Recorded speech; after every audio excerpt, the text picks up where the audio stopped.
Midden-Oosten staat op zijn kop, Europa doet de luiken dicht. En daartussen ligt een land dat naar beide kanten kijkt. Een land waarvan we alles denken te weten, maar dat razendsnel verandert.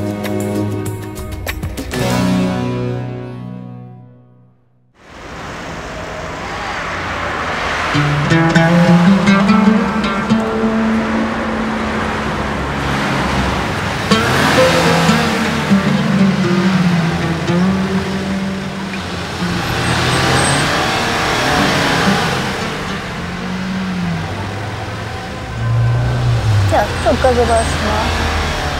Direksiyonu yavaş yavaş çeviriyorsun artık. Düzlüyorsun direksiyonu. Evet, yolumuza çıktık. Güzel. Devam edelim. Birinci ders bugün. Birinci ders, evet. Evet. Birinci dersimiz. İyi gidiyorsunuz. Evet. Hemen sol trafiğimize bakıyoruz. Bu şekilde yavaş bir dönüş yapacağız şimdi. Evet. Araba alacağım inşallah ehliyetimi aldıktan sonra. Aha. Ama niye istiyor musunuz? Ya kendi kendime yetebileyim. Çocuğum istediği zaman bir yere götürebileyim. Kendi ihtiyaçlarımı karşılayabileyim yani gideyim. Kendi arabamla gidip geleyim. Konya'da çok kadınlar direksiyon dersi var mı? Evet. 3-4 aydır hele son 6 aydır da diyebilirim. Bayağı bir direksiyon eğitimi arttı bayanlarda. Devam edelim tekrar. Dönünce bir duralım. Bayağı bir bayanlarda istek başladı. Özgür olmak için. Böyle kendi kendine artık bir şeyler yapmak için ehliyet alıyor. Daha özgür hissediyor bayan kendini o zaman. Daha rahatlıyor. Eşine bağımlılık kalmıyor artık. Özgür oluyor. İstediği yere gidebiliyor rahatça. Öyle mi? Al iki istiyorsan. Evet. Can bu arada bayağı ilerletti.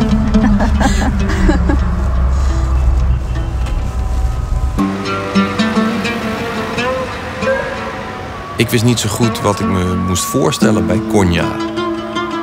Ik had ergens gelezen dat dit de meest conservatieve, de meest gelovige stad van Turkije is. In het hart van Anatolië. Dus moskeeën en hoofddoeken, ja, die had ik hier wel verwacht. Maar een rijschool voor vrouwen?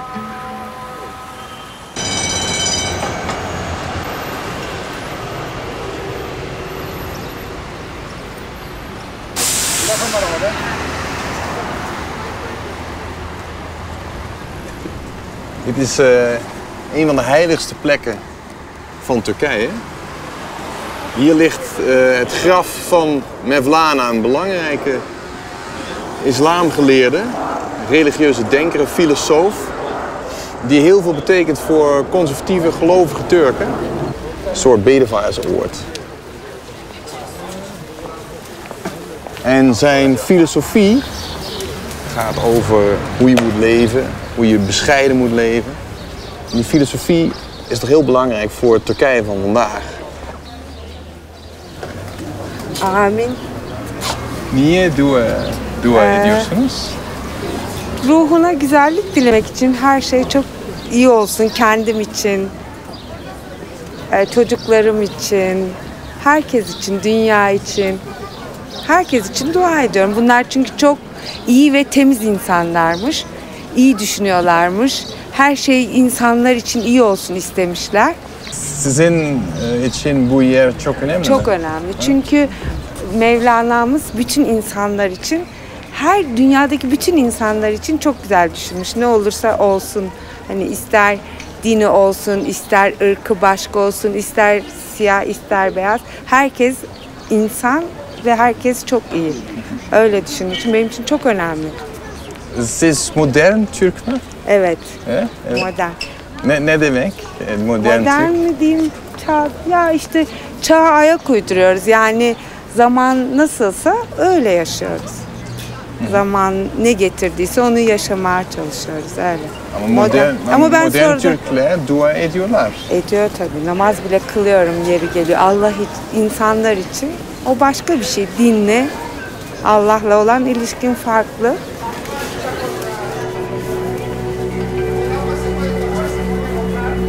En dit is wat ik hier wil begrijpen. conservatief en modern, gaat dat samen in dit land? En bestaat er zoiets als de moderne islam, waar ik zo vaak over wil praten?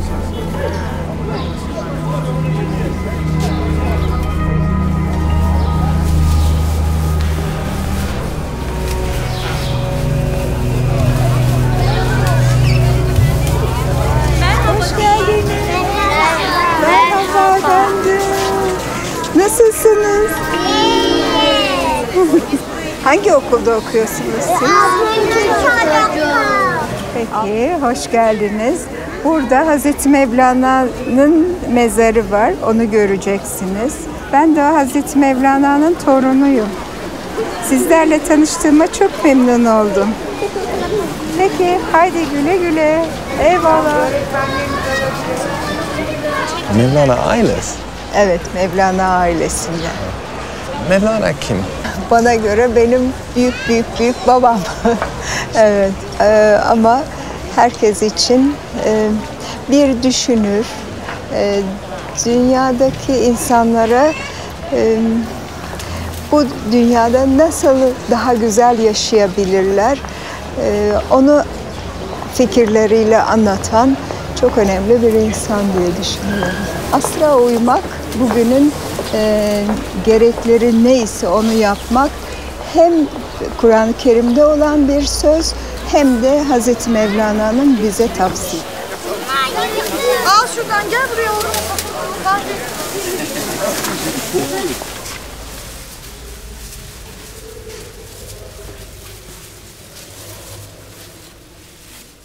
İslam'ı doğru anlayıp, doğru yaşayabilirsek ve doğru anlatabilirsek o zaman göreceğiz ki İslam bugün modern hayat dediğimiz şeyin çok önünde.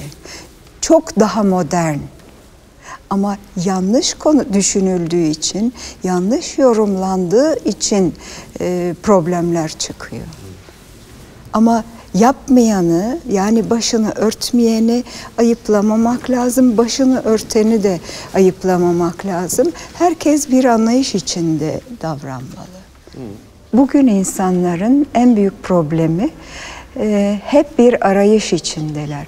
Mutluluğu arıyorlar, huzuru arıyorlar. Halbuki Hazreti Mevlana onlara diyor ki, ey yürüyüp giden dost, bütün gücünle ara, aradığını dışarıda değil, kendi içinde ara. Her şey bizde, her şey bizim düşünce şeklimizde, bizim kalbimizde. Doğru bulursak o zaman huzura ereriz. Ama bugün iPhone var, iPod var, iMac var, hepsi var. Evet. Sizin için kötü mü sizce? Hayır, ben bunların hepsini kullanıyorum. Çok teşekkür ediyorum ve inanıyorum ki insanlığa böyle kolaylıklar sağlayan her kim ise mutlaka çok büyük sevap kazanıyor. Yani cennete doğru gidiyor onlar. Çünkü işimizi kolaylaştırıyorlar. Tabii kullanmalıyız. Yani bunları birbirine karıştırmamak lazım işte. Bu anlatmaya çalıştığım bu. Yani modern hayatta otomobil varsa hayır ben deveyle gideceğim veya ben yürüyeceğim. Böyle bir saçma şey olur mu? Zaten Peygamberimiz Hazreti Muhammed zaten zamanının modern insanıydı. So if Muhammad would have lived today, he would have used the iPhone. Of course, for me, yes.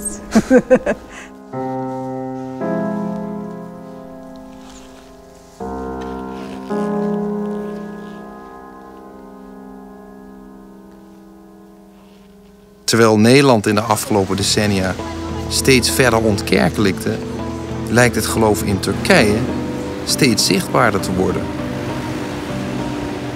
Voor het 9e jaar achtereen regeert de AK-partij dit land. Dat is een partij die vooral gelovige moslims aan zich bindt. En gelovige Turken winnen niet alleen terrein in de politiek. Ook in de economie verdringen ze een oude, seculiere elite. En het geheim van hun succes ligt hier, in het hartland van het conservatisme. Op de bedrijventerreinen van steden, zoals Konya. Cami. Cami. Huh? Cami. Çok cami var Çok burada. cami var. Ha. Er zijn heel veel moskeeën. Kijk, je komt op een bedrijventerrein in Turkije wel eens een moskee tegen. Maar hier in Konya, in het hart van Turkije, in het hart van Anatolië, heb je echt elke straat hier op dit bedrijventerrein zo'n gigantische moskee staan.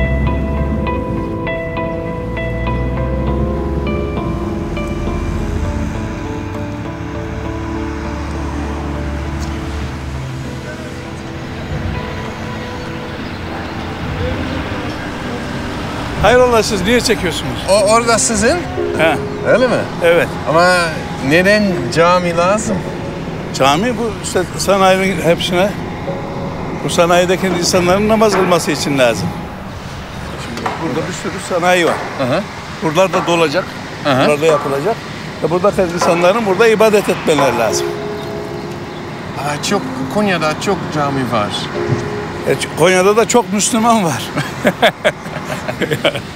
Yani böyle. Biz Allah rızası için bir ibadethane yaptırıyoruz. Yani Cenab-ı Hak biz takip ediyoruz. Müslümanların yani bütün insanların, bütün Müslümanların yardımıyla yapılıyor. Yani gelen işte ben çimentosunu alayım diyor. Öbürü bir tanesi demirini alayım. Yani o işte sonra da öbür tarafta defter-i amaline gelecek. Evet. Ya.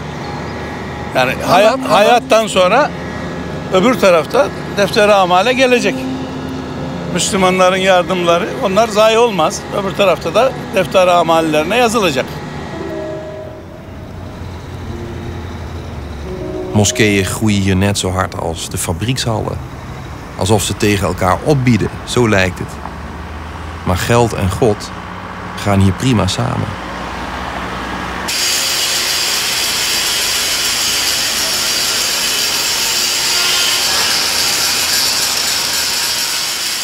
İslam dininin emirlerinin başında da çalışmak gelir, okumak gelir. Yani İslam dininde ilk emir okudur yani. Çünkü okumak lazım, çalışmak lazım. Çalışıyoruz, kazanıyoruz. Kazandığımızı asla ve asla lükse kaçmadan, israfa kaçmadan tekrar işimize yatırıyoruz. Ondan sonra biz zaten İslam dininde israf haram yani sonuçta. İhtiyaç fazlası bir şeye sahip olmak haram. Biz onu yapmaya çalışıyoruz. Daha çok çalışarak, daha çok burada kişiye, insana iş imkanı sağlayarak, daha çok insanın karnını doyurarak ve dolayısıyla bize geri dönüş olarak daha çok insanın duasını alarak iş yapmaya çalışıyoruz. Sonuçta biz hep çalıştığımızı, kazandığımızı tekrar işimize yatırıyoruz. İşte krizden önce 210 kişi çalışanımız vardı bizim dünya krizinden önce. Şu anda 140'a düşmüş durumda. Tekrar 210, 220, 250 kişi nasıl çalıştırabiliriz? Onun uğraşı içerisindeyiz şu anda.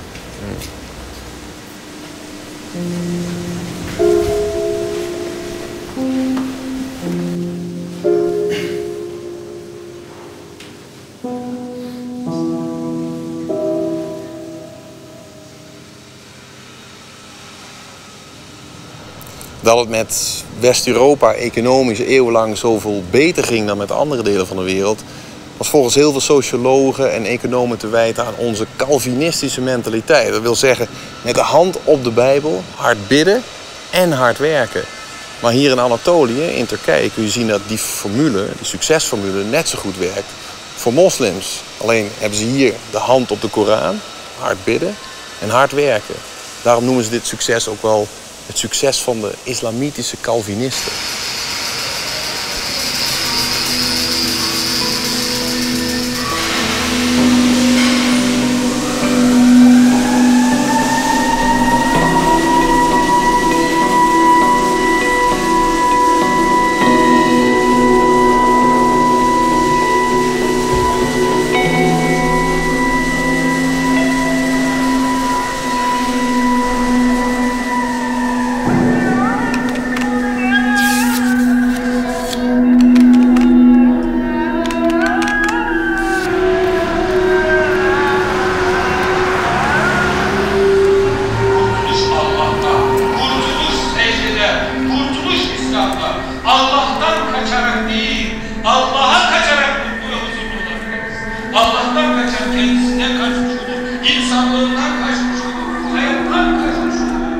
Hoe langer ik hier woon, hoe meer ik het gebed begin te zien als een soort van meditatie. Ik bedoel, 5 keer per dag de rust kunnen nemen van de alledaagse stress. Ik begrijp die behoefte wel. Maar toch voel ik me hier, in de moskee, als een indringer. Ik sta buiten, terwijl binnen het hoofd collectief wordt gebogen voor iets dat groter is, iets onzichtbaars. Ik kom uit de wereld waar het individu boven alles staat. Maar in de moskee is het individu ondergeschikt aan het hele collectief. Misschien is dat wel de reden van mijn ongemak. Ik word niet buitengesloten. Ik sluit mezelf buiten.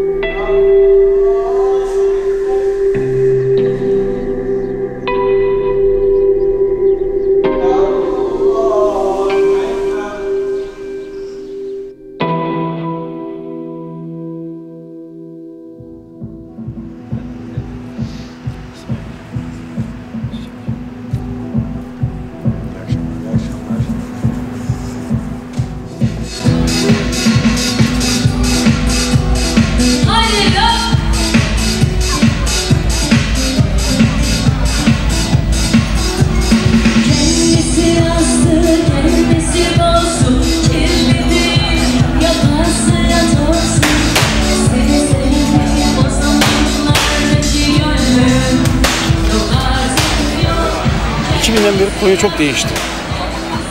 Öğrenci geldi, üniversite geldi. Öğrenci geldi.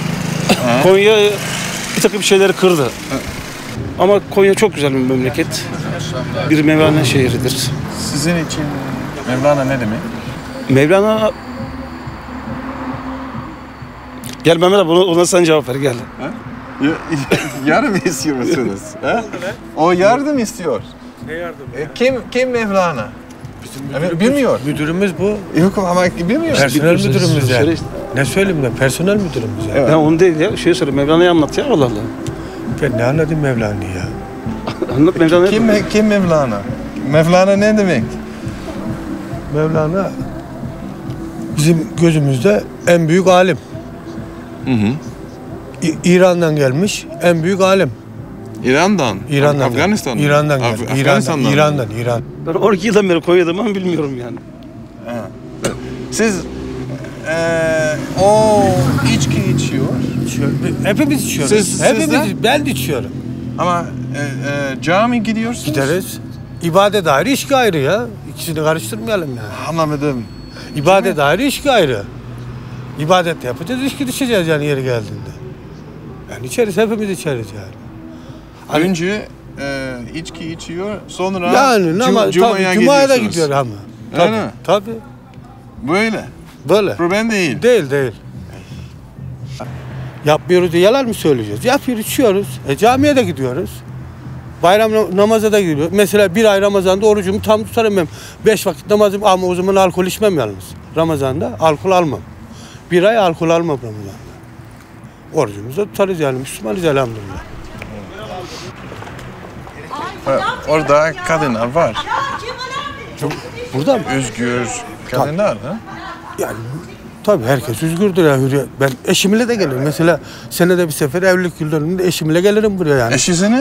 Eşimle, hanımımla gelirim buraya eğlenmeye ya. Evlilik yıl dönümümüzü kutlarız mesela. Eşinize turba var mı? Var. Kapalı? Kapalı. Ama burada geliyor. Tabii canım, niye? O da insan. Ben eşimle gelip sorabilirsin yani. Kemal Bey'e sorabilirsin yani. Anlamadım. İçki var. Ya var tabii ya. Onun yeri ayrı, onun yeri ayrı. Siz kiliseye gitmiyor musunuz? Gidiyorsunuz. Alkol almıyor musunuz? Alıyorsunuz. Aynı değişen ne? Sizin kiliseniz bizim camimiz. Fark eden bir şey var mı? Yani siz İncil'e tapıyoruz, biz Kur'an'a tapıyoruz yani. Sonuçta herkesin taptığı bir şey var yani.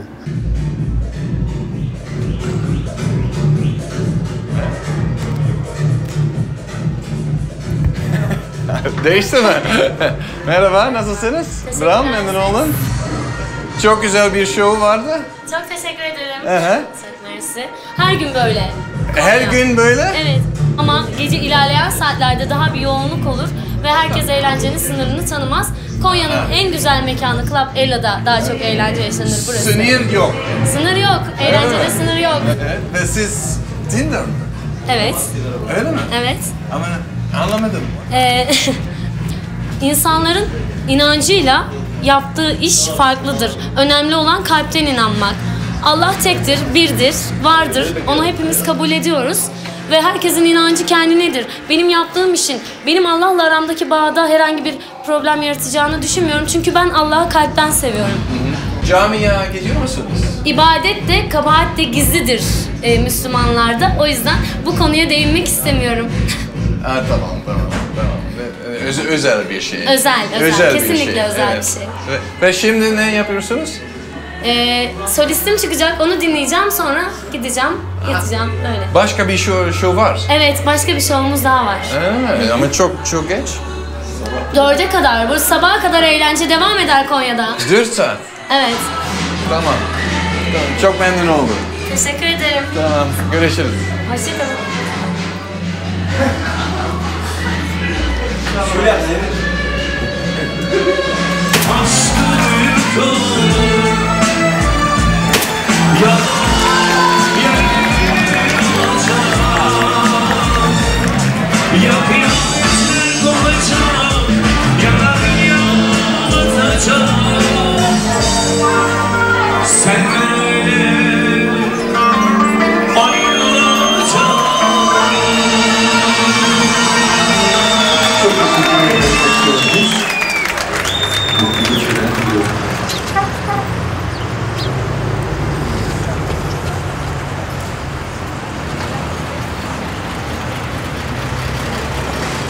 Son 2, 3, 4.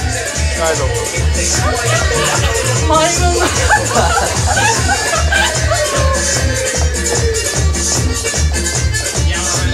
İngilizce kursumuz var ama şu an için kayıtları doldu. Sizi ancak ilerleyen dönemde alabiliriz. Şimdi biz şey yapıyoruz. Üyelere cep telefonuyla mesaj çekiyoruz. O mesajı aldıktan sonra hemen gelip kayıt yaptırabilirsiniz. O şekilde halledeceğiz. Keman için cumartesi günü saat 2'de geleceksiniz. Tiyatro için de nüfus cüzdanının fotokopisi artı öğrenci belgesini istiyoruz. Tamam. Ben yarın temin edelim.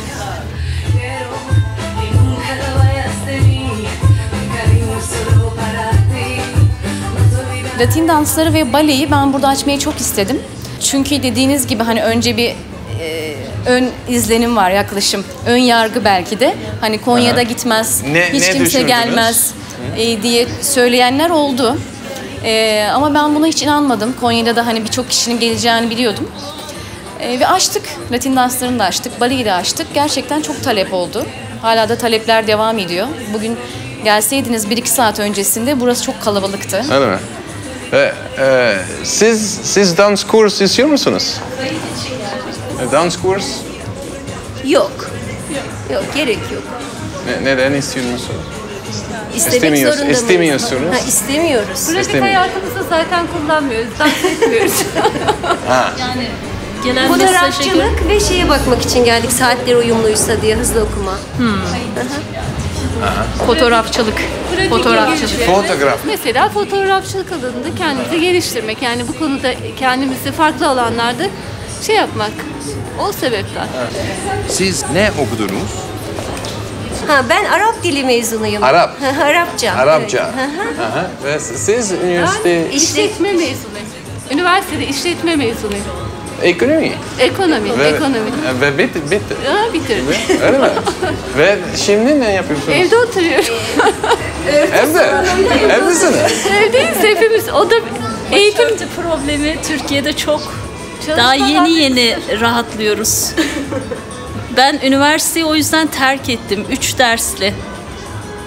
Biyoloji öğretmenliği, biyoloji öğretmenliğinde okuyordum. Başörtü probleminden dolayı 2 dersimden dolayı bitiremedim. Yasak. Şu an yeni af geldi. Yeni hani örtü problemi çözülüyor gibi. İnşallah. Öyle mi? Ama Türkiye'de yasaktı. Yasak. Üniversiteye böyle örtülü giremiyorsunuz. Hollanda'da değil. Yasak değil. İşte Türkiye'nin farkı. Türkiye'de. Türkiye'nin farkı. Sizce modern İslam ne demek? Yani bana göre modern İslam diye bir tanım yok. İslam, İslam'dır. siz tabii ki Müslüman mı? Tabii ki. Modern Müslüman mı? O farklı bir şey, modern Müslüman. Yani öyle algılayabilirsiniz belki ama yaşam tarzımız belki farklı olabilir. Yani hepimiz Müslümanız, Allah'a inancımız sonsuz. Ama tercih meselesi belki de. Hani ben tabii ki dinimizde başörtüsünün belki olması gerektiğini inanıyorum ama bu benim tercihim.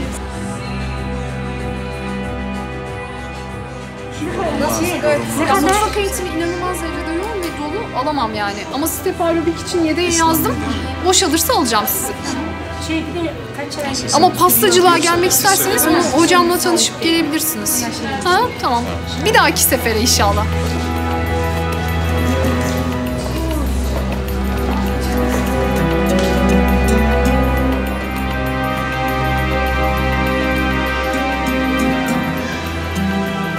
Kijk, toen we in Europa rijker werden, gingen we de shoppingmall, het winkelcentrum in en de kerk uit.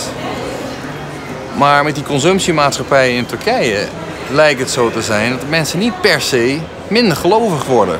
Juist eerder andersom. Juist door die consumptiemaatschappij, juist door die globalisering, lijkt het verlangen groter te worden om te ontdekken wie we zijn, om terug te gaan naar de basis. En dat is toch Turken gewoon moslims zijn.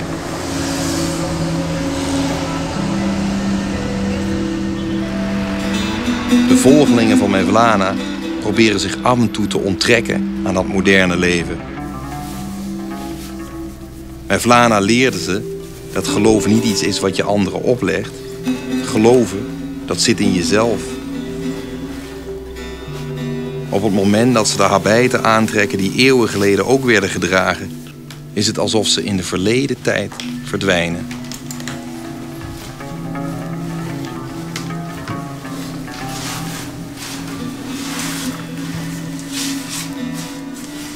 Sema etmek sadece sema etmek değildir. Yani sadece dans etmek değildir. Aynı zamanda bir zikirdir. Yani Allah'ı hatırlamaktır. Zaten ayrı değiliz, onunla beraberiz ama aynı zamanda bir zikirdir. Ama ne düşünüyorsunuz? Düşünce olarak o düşünceleri anlatamıyorum. Yani tam olarak şey yapamıyorum ama sadece ruhumun dinginleştiğini ve doyduğunu hissediyorum. Ama tam olarak anlatması çok zor. Her şeyin o olduğunu görüyorsunuz sema ederken. Çünkü öyle bir ortam oluyor ki dönüyorsunuz, her şey flu.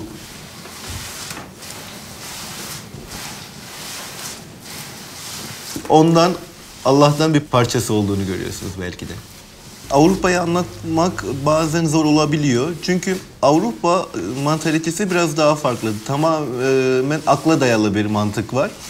Doğu tamamen hikayecidir ve daha çok mistiktir.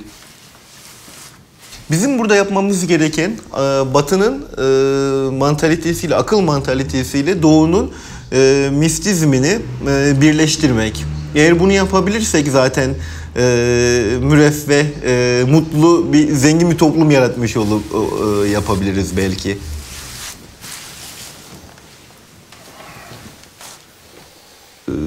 Avrupa'nın düştüğü o hataya herhalde biz düşmeyeceğiz. Öyle gözüküyor. Yani benim gözlemlediğim o. Yani insanlar bir taraftan zenginleşecekler, bir müreffeh bir hayatı olacak ama aynı zamanda dini bağlarını da koparmayacaklar. Temennimiz de o en azından.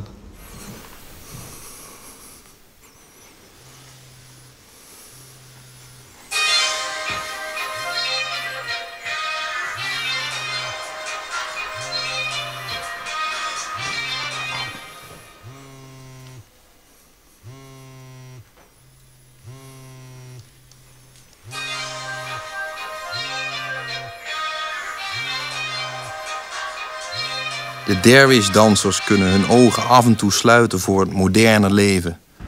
Maar de tijden veranderen wel. Een middenklasse van hardwerkende, gelovige moslims vinden we niet alleen maar in de alsmaar groeiende miljoenenstad Konya. Ook in de toeristische badplaatsen als Antalya zoeken ze inmiddels hun vertier in dure 5-sterrenhotels. Geld was lange tijd het monopolie van de Turken die een seculiere westerse levensstijl leven. Streng geloven, dat was het leven van arme boeren. de Turken zonder geld.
İyi akşamlar.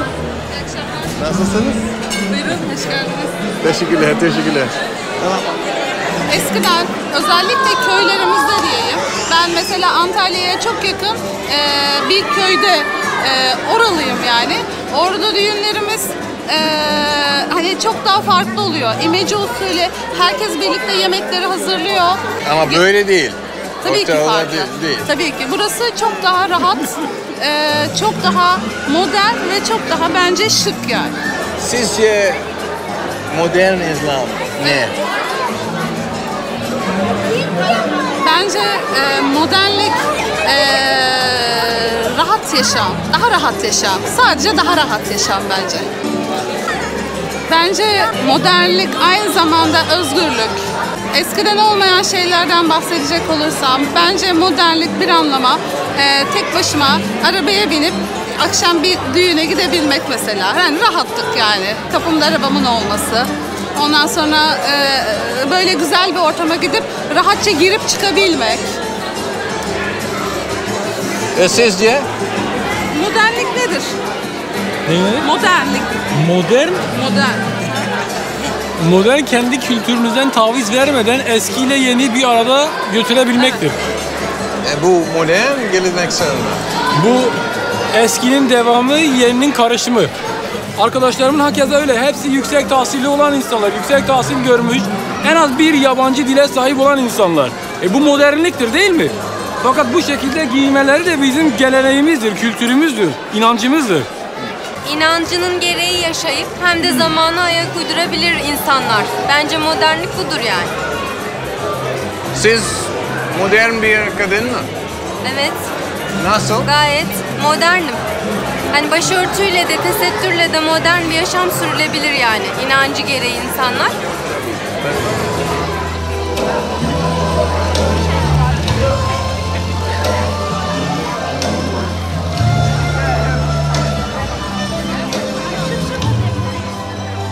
Hem dinimizi yaşayıp hem de kültürümüzü devam ettirebiliyoruz. İslami kurallara uygun fakat modernleştirilmiş bir düğün. Yani aykırı yaşayışımıza ve dini inançlarımıza aykırı hiçbir durum yok bu düğünde. Sizin için modern İslam ne? Dinimizi yaşayıp günümüzdeki yenilikleri de takip edebilmek.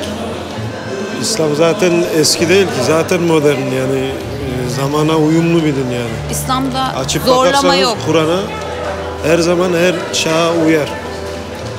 Zorlama yok. İsteğe göre her şey özgürce yaşanabilen bir din.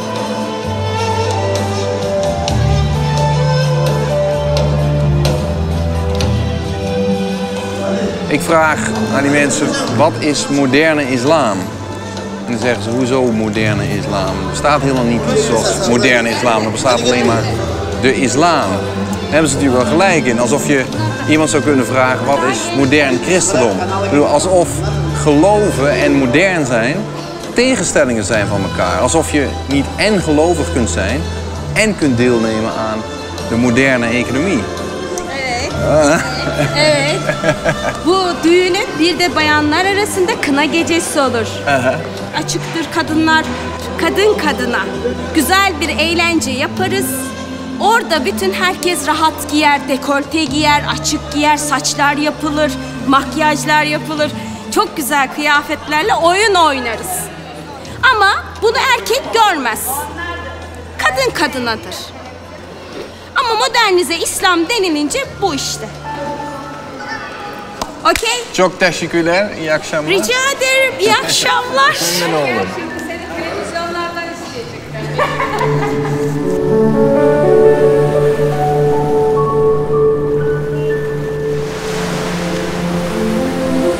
Dit is ook Turkije.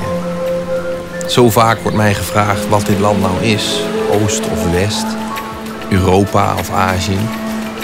Maar volgens mij hangt het antwoord op die vraag maar net af vanuit welke windrichting je komt. Ik bedoel, als je uit het Midden-Oosten zou komen en deze taferelen ziet op het strand, denk je, dit is Europa. Hier begint het Vrije Westen. Maar als je uit Nederland of een ander West-Europees land zou komen, ja, dan kun je zomaar denken, hier begint de islamitische wereld. Dit is het Oosten. Het antwoord op de vraag, wat is Turkije, hangt maar net af waar je naar kijkt. En vooral wie je zelf bent. Şimdi Türkiye dindarlaşmıyor. Pourquoi vous cherchez la Türkiye, Antalya devient musulman? Orijinal Müslüman Antalya. Tabii ki. Tabii ki. Bizim çünkü dinimiz bize, kendimize. Allah'la kendi aramızda ve hepimiz dindarız. Tabii ki biz hepimiz dindarız. Başım açık ama ben de dindarım. O önemli değil. Partiye ihtiyaç yok. Biz birbirimizle anlaşırız. Din sorun değil, burada bir politika uygulanıyor. Ait bir devletiz. Herkesin dini kendine. Ben Müslümanım ama beyefendi Hristiyan olabilir. Bu beni ilgilendirmiyor. Biz Müslüman bir ülkeyiz ama din ve devlet işlerimiz birbirine karışmıyor. Evet. Şimdi buraya gelerek İran'a, işte Irak'a, Libya'yı karıştırdığınız gibi burayı karıştıramazsınız. Biz ne kadar iç işlerinde şu aralar çok hafif olsak, karışık olsak da herhangi bir durumda bir bütünüz. Ne yapmamızı istiyorsunuz? Modern bir ülke olabilmemiz için uyuşturucu serbest olsun, ondan sonra karşı cinsle evlilik vesaire bu tür kavramlar serbest olsun mu? Bu mudur çağdaşlık anlayışınız yani? Turistler gelip burada çıplak bir şekilde dolaşıp biz ona rağmen saygılıysak biz çağdaş bir ülkeyiz. Diğer Avrupa ülkelerinde olduğu gibi camilerimiz kapatılsın vesaire. Camileri kapatıyorsunuz değil mi? Avrupa. İsminiz Avrupa yani. Hayır, biz Avrupa'yla kabul etmiyoruz. Ayrıca şunu söylemek istiyorum. Ben Avrupa Birliği'ne girmek istemiyorum. Türkiye girmek istiyor. Okey? Die blinde woede, man.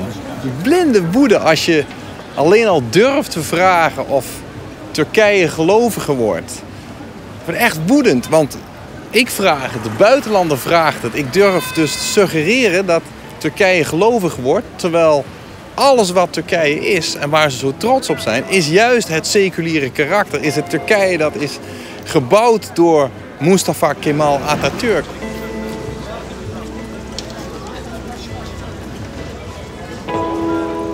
De Turkse staat beschermt het seculiere karakter van Turkije.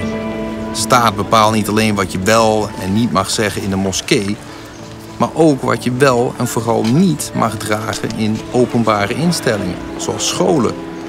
Het dragen van een hoofddoek is voor onderwijzers in dit land nog altijd verboden.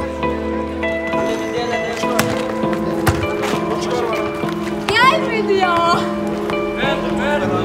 Servis sizden başlıyor. Selenat kızım servis. Tamam. Gidiyorum.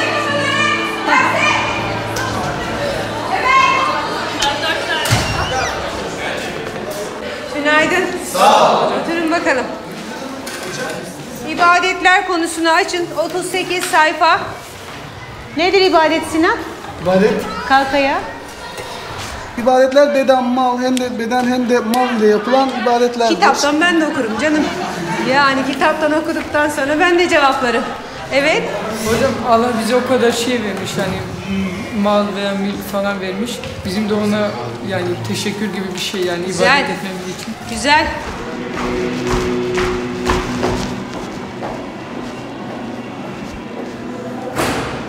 Normal sosyal hayatta ben hep başörtülü bir insanım. Ama Güniz gibi çok arkadaşım var. Çok iyi yaşıyoruz. Bir arada çok güzel vakit geçiriyoruz yani. Ama din hakkında nasıl siz konuşuyorsunuz? Ben farklı düşünüyorum. Ama hayır sen de dinler Mesela insansın. Kalbin inanan bir insansın. Ben inançlı bir insanım. Fakat ben kapalılığa karşıyım. Ben saçımın açık olmasından keyif alıyorum. Hatta Gülderen'e telefon açıyorum bazen. Saçına fön çektir, gel ve biraz bakımlı görmek istiyorum diye. O da fön çektiriyor. Kapıdan içeriye girerken türbanlı giriyor. Ama ben istediğim için sonra türbanı açtığı zaman saçları böyle fönlü oluyor. O bana başörtüyle ilgili hiç karışmadı. Çünkü biliyor asla sevmediğim. Gülderen'i düşündüğüm zaman insanlığa aklıma geliyor. Bunun dinle bir alakası yok. Her zaman dua ederim. Her gün. Her zaman dua ediyorum. Çünkü o benim inancım ama ben kapanmayı sevmiyorum. Kapalılığa karşıyım. Yine kapanmam. Değilsin. Ya bana karşı mısın? Değilsin. Bak ben kapanmaya karşıyım ama bir başkasının örtülmesine karışmam. Nedeni demokratik olmak demek, insan haklarına özgürlük tanımak demek. Çok güzel. Eğer ben demokratik olmak ve cumhuriyetçi olmak istiyorsam o istediğini yapmalı. Gülden canı kapalı olmak istiyorsa kapanmalı. Aslında ben böyle iyi hissetmiyorum. Ben öyle iyi yaşıyorum, öyle iyi hissediyorum, öyle kendim oluyorum. O zaman Gülderen oluyorum ama aslında. Ama böyle daha güzel. Yani bir Gülderen var sadece. Onu taktığı zaman da Gülderen, çıkardığı zaman da Gülderen aslında. Ha ben kendimi öyle iyi hissediyorsam aslında öyle olmalıyım. Çünkü nasıl iyi hissediyorsam öyle yaşamalıyım. Ha şu yan tarafa koydum. Benim arabada burada. Önce o zaman seninkini mi dedim? Ha? Benim arabam burada. Yok sen benimkine gel.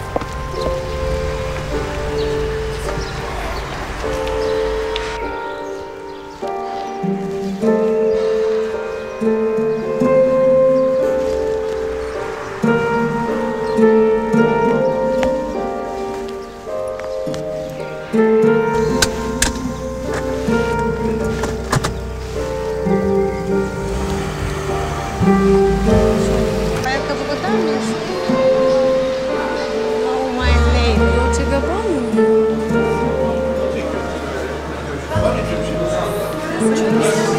Oldu mu? Bak böyle çerçevesizler bence örtüyle Daha şıkmadan hoş Ik betrap mezelf op een hardnekkig vooroordeel. Zonder haar hoofddoek zie ik Gülderen als een leuke, spontane vrouw. Goedlachs, open voor discussie, modern. Maar als ze buiten de muren van het schoolgebouw haar hoofddoek weer opdoet, zie ik ineens niets anders meer dan een vrouw met een hoofddoek. Het is nog steeds dezelfde vrouw. Even goedlachs, even open, even modern. Zij is niet veranderd, mijn perceptie van haar is veranderd.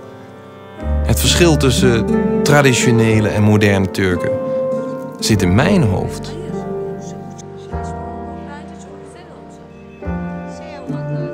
Sizce modern İslam ne? Ben Gülderen. Modern İslam ne? Bence İslam kimsenin dinine karışmayı, kimsenin ne giydiğine, ne yaptığına karışmayı çok şey yapmayan bir din zaten. Yani o önemsemez. İslam insanların Rabbi ile kendi arasındaki ilişkiyi önemser. Bence modern İslam bu. Yani modern İslam benle Güniz. Yani ben Güniz'in ne giydiğine, ne yaptığına, neye inandığına hiç bakmam.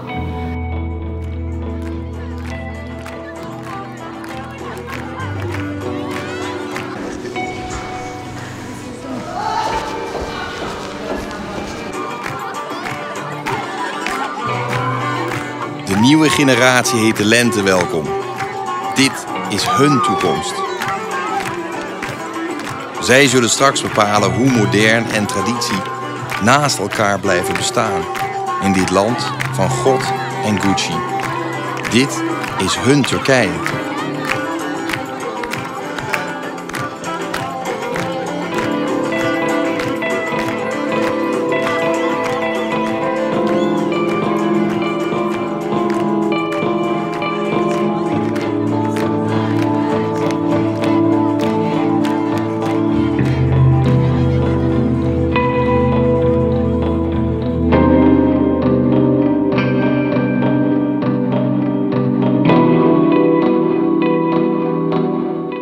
Thank you for watching this video. On this channel you can find much more series, so don't forget to subscribe.